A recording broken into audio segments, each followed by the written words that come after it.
Kisah Nabi Daud alaihi salam.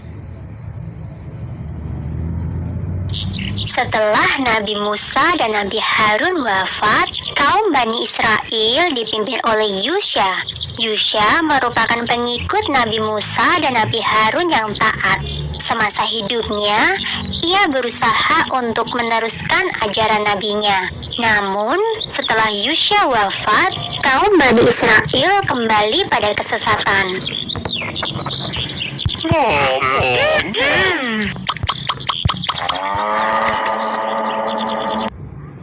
Di tengah-tengah kaum yang sesat, Allah mengutus Nabi Samuel.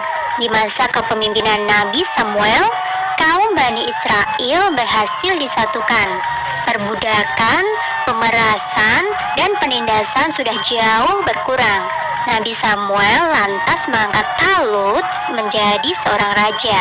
Talut adalah seorang pemuda yang taat beribadah sesuai ajaran Nabi Musa.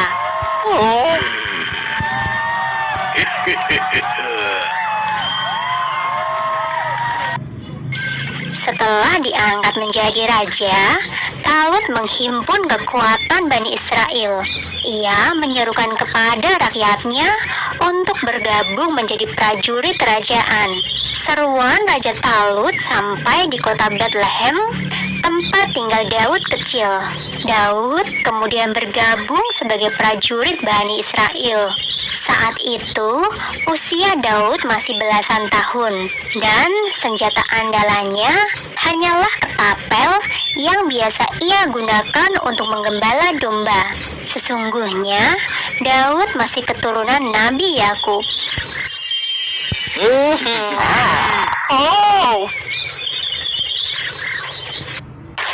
Suatu ketika, kaum Bani Israel berperang dengan kaum Palestina. Sebelum berangkat ke medan tempur, Raja Talut berpesan, jika nanti menemui sungai, janganlah meminum airnya. Bagi siapa yang melanggar, maka ia tidak termasuk pengikut Raja Talut. Saat pasukan itu menemui sebuah sungai, sebagian besar prajurit langsung meminum air sungai itu.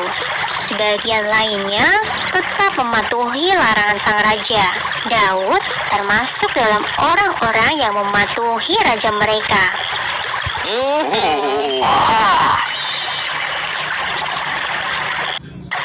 Saat mereka menyeberangi sungai, orang-orang yang telah meminum air sungai itu langsung melemah dan patah semangat.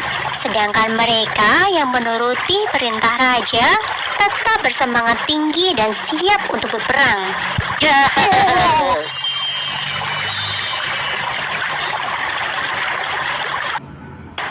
Daud bertempur dengan gagah berani. Batu-batu dari ketapelnya berhasil merobohkan banyak sekali musuh. Bahkan, ketapel Daud berhasil melumpuhkan raja musuhnya, sehingga ia pulang sebagai pahlawan perang.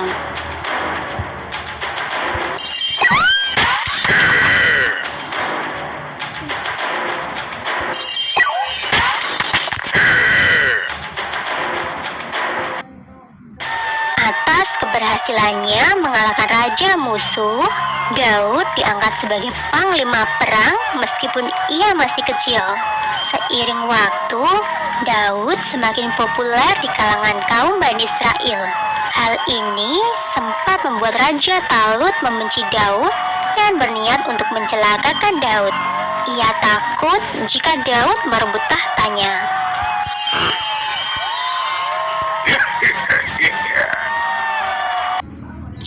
Jauh setelah Raja Talut wafat, kerajaan Bani Israel dipimpin oleh anak Raja Talut.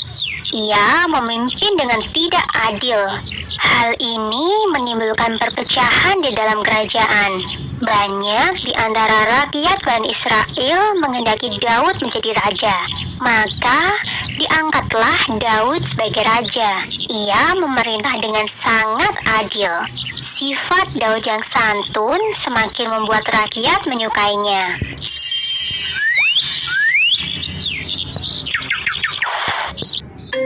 Selain sebagai raja, Daud juga diangkat sebagai Nabi Allah. Nabi Daud diberi banyak mukjizat oleh Allah.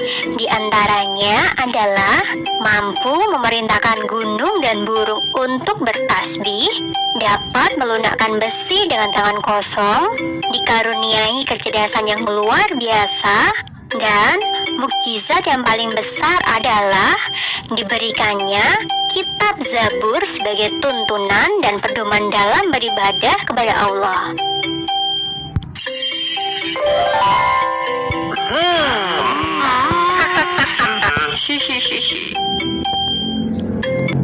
Sumber dalam Al-Quran surat An-Nisa ayat 163 yang berbunyi, dan kami berikan Zabur kepada Daud.